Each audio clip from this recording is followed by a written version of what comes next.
has your wife or girlfriend ever told you that she doesn't feel emotionally connected to you? This is something I hear a lot in couples therapy, and in particular, women talk about it when they talk about sex. That they say that they don't want to have sex with their partner because they don't feel an emotional connection.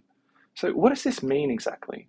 Well, there's a lot of different reasons why emotional connection can die, but here's one of the main ones I've seen, and it's actually something that guys can do something about, and it's a pretty easy fix as well. A lot of the time, women will come to you with a problem. Maybe they're talking about something in the relationship, or they're talking about something that's going on outside of the relationship, like at work or with family, for example. When guys hear a problem, naturally they're going to want to offer a solution to that problem and do some problem solving. This makes a lot of sense from a guy's perspective because they see that their partner's upset and they don't want their partner to be upset, they want her to be happy. And so, of course, if they can solve the problem for her, then she'll be happy again.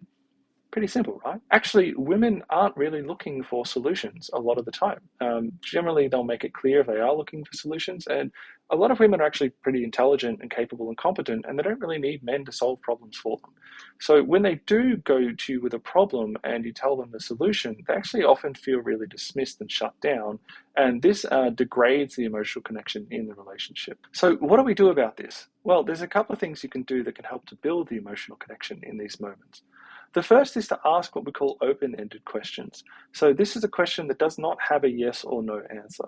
You might ask something like, how long has this been going on? Or what's this like for you?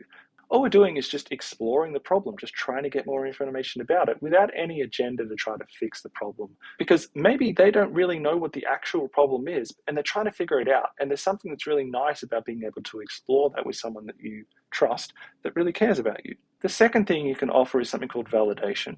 So a validating statement is something that communicates to your partner that what they're saying makes sense. It sounds something like, yeah, I get where you're coming from, or, oh, that really sucks, or, yeah, that sounds like it's really tough, or, I'd be annoyed by that too. Notice that validating statements aren't you agreeing with her or telling her that you think she's right. This is really important. You don't have to agree with her or think she's right in order to validate. All you're communicating to her is that it makes sense. Validation is also not reassurance. Reassurance can sound something like, oh, don't worry, honey, everything's going to be fine, or it'll work itself out. And this too can feel dismissive because, again, you're shutting down the problem without actually exploring it. So open-ended questions and validation can go a long way to building emotional connection. And if all else fails, you can just simply ask if they need a solution or not, which sounds something like, hey, honey, do you want me to solve this problem for you right now, or do you just want me to listen? As a woman, you can say something like, honey, I don't want you to solve this problem for me right now. I just really like you to listen. Hopefully that will help you too to actually explore problems and to build that emotional connection between you.